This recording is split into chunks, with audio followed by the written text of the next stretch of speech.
Loué soit le précieux sang de notre Seigneur Jésus-Christ, le cœur immaculé de Marie. Chers auditeurs, chères auditrices, voici la lecture d'un texte de Léon XIII dans son encyclique Sapientiae Christianae du 10 janvier 1890.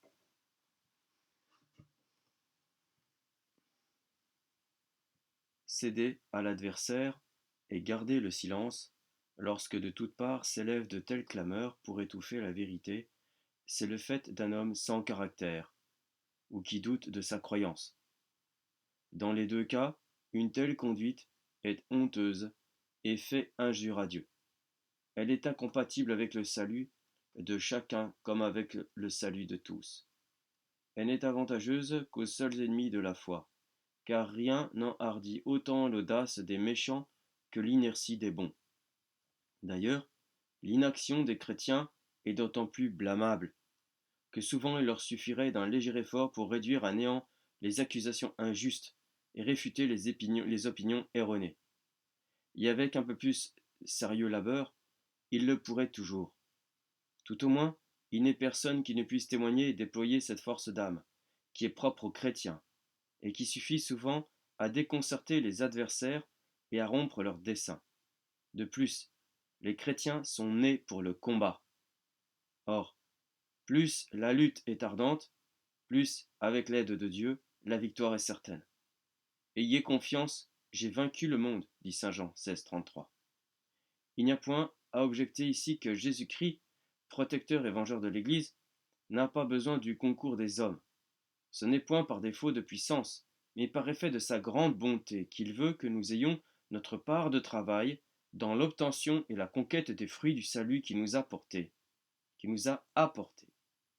Les premières applications de ce devoir consistent à professer ouvertement et fermement la doctrine catholique et à la propager autant que chacun le peut faire. Ce n'est pas ici le lieu de rechercher si et combien l'inertie et les dissensions intestines des catholiques ont favorisé le nouvel état des choses.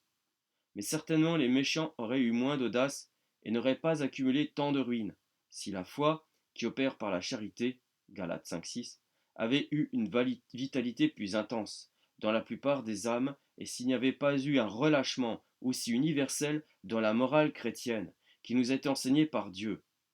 Puissent, du moins, les leçons du les leçons du passé avoir le bon résultat d'inspirer une conduite plus sage pour l'avenir, dit Léon XIII.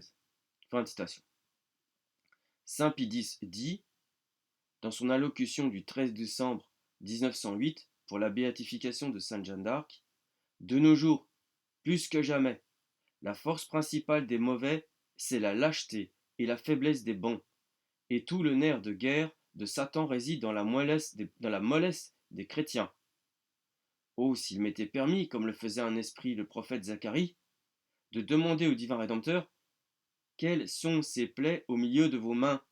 La réponse ne serait pas douteuse. Elles m'ont été infligées dans la maison de ceux qui m'aimaient, par mes amis, qui n'ont rien fait pour me défendre et qui en toute rencontre se sont rendus complices de mes adversaires. Je vous cite le pape Pie IX. Bien que les enfants du siècle soient plus habiles que les enfants de la lumière, leur ruse et leur violence auraient sans doute moins de succès si un grand nombre parmi ceux qui portent le nom de catholiques ne leur tendaient une main amie. Oui, hélas, il y en a qui ont l'air de vouloir marcher d'accord avec nos ennemis et s'efforcent d'établir une alliance entre la lumière et les ténèbres, un accord entre la justice et l'iniquité au moyen de ces doctrines que l'on appelle catholiques libérales, lesquelles, s'appuyant sur les principes les plus pernicieux, flattent le pouvoir laïque quand il envahit les choses spirituelles, et poussent les esprits au respect, ou tout au moins à la tolérance des lois les plus iniques, absolument comme s'il n'était pas écrit que personne ne peut servir deux maîtres. Or ceux-ci sont plus dangereux, assurément, et plus funestes que les ennemis déclarés, et parce qu'ils secondent leurs efforts sans être remarqués, peut-être même sans s'en douter, et parce que se maintenant sur l'extrême limite des opinions formellement condamnées, ils se donnent une certaine apparence d'intégrité de doctrine irréprochable, alléchant les imprudents amateurs de conciliation et trompant les gens honnêtes, lesquels se révolteraient contre une erreur déclarée. De la sorte, ils divisent les esprits, déchirent l'unité et affaiblissent les forces qu'il faudrait réunir pour les tourner toutes ensemble contre l'ennemi. Toutefois, vous pourrez facilement éviter leurs embûches. Si vous avez devant les yeux cet avis divin, c'est par leurs fruits que vous les reconnaîtrez. Si vous observez qu'ils affichent leur dépit contre tous ceux qui marquent une obéissance prompte, entière, absolue au décret et aux avertissements de ce Saint-Siège, qui n'en parlent que dédaigneusement en l'appelant cour romaine, qu'ils accusent tous ces actes d'être imprudents et inopportuns, qu'ils affectent d'appliquer le nom d'ultramontains ou de jésuites aux fils de l'Église les plus zélés, les plus obéissants, enfin, que pétris d'orgueil, ils s'estiment plus sages que l'Église, à qui a été fait la promesse d'une assistance divine spéciale et éternelle. C'était Pie IX, le bref du 6 mars 1873, au Cercle de la Jeunesse catholique de Milan. Et enfin, je vous laisse un dernier passage de Louis Veuillot. Dans son livre L'illusion libérale, chapitre 18-19. Suivre le courant, c'est à quoi se résument ces fameuses inventions et ces grandes fiertés du libéralisme catholique. Et pourquoi donc suivre le courant? Nous sommes nés, nous sommes baptisés, nous sommes sacrés pour remonter le courant.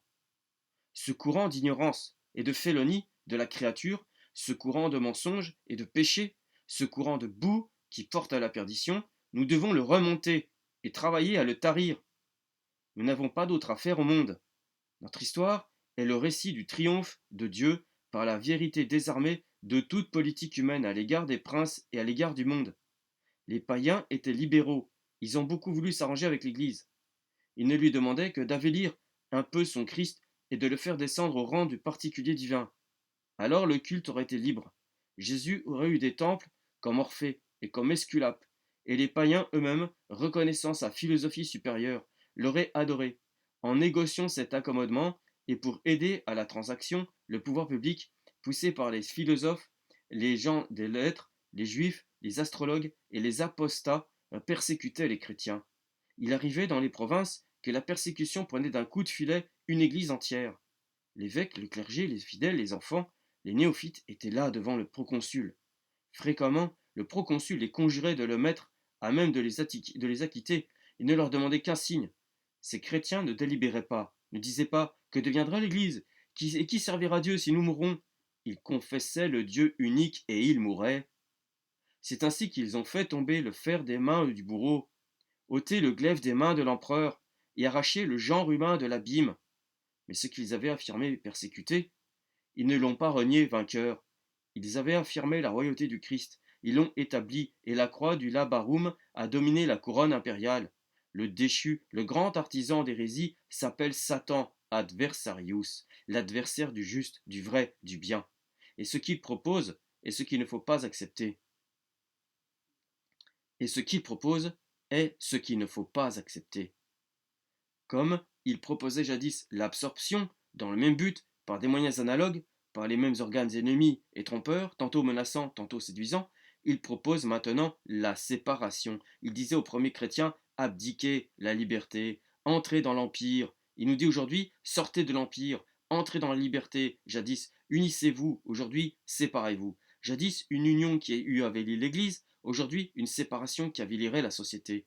Ni cette union ne convenait alors parce qu'elle eût été l'absorption, si cette séparation ne serait bonne aujourd'hui, parce qu'elle serait la répudiation. L'Église ne répudie pas la société humaine et ne veut pas en être répudiée. Elle n'a pas abaissé sa dignité, elle n'abdiquera pas son droit, c'est-à-dire au fond sa liberté royale. Il est de l'intérêt de l'adversaire, non de l'intérêt de l'Église et de la société chrétienne, d'ôter la croix à la couronne et d'ôter la couronne à la croix. Elle est indigne, cette suggestion, de suivre le courant. Elle révolte même le simple honneur humain, et c'est un trait de ce temps-ci qu'on la puisse tenter sur des hommes qui ont été marqués du Saint-Crème. Fin de citation. Gloria natissimis Deo, et itera pax omnibus bone voluntatis.